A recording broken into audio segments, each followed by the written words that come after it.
বন্ধুরা এখানে পানি কচু কুচানো আছে। এই যে দেখুন পানি কচু আলুর মতো করে কুচিয়ে নিয়েছি। পানি কচু ভাজা করব। এখানে পেঁয়াজ, কাঁচা লঙ্কা আর রসুন আছে, ধনে পাতা আছে।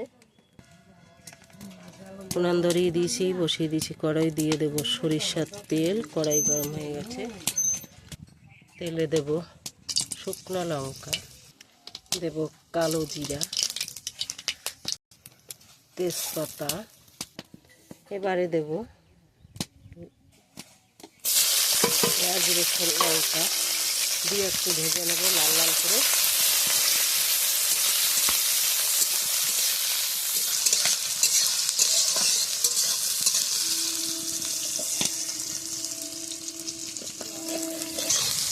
ভেজে নিয়েছি, এবারে দেব কচু।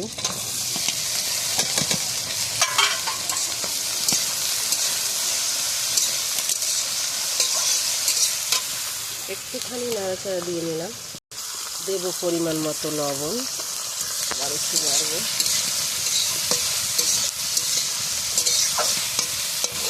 দেব পরিমাণ মতো হলুদ গুঁড়ো,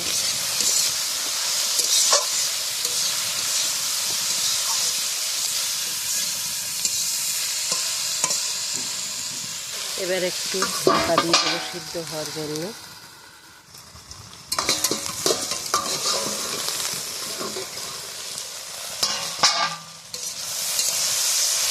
একটু ঢাকনা তুলে নাড়াচাড়া করে নিলাম।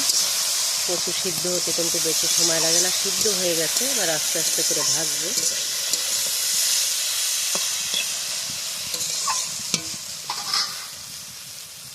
দেখো পুরো আলুর মতো।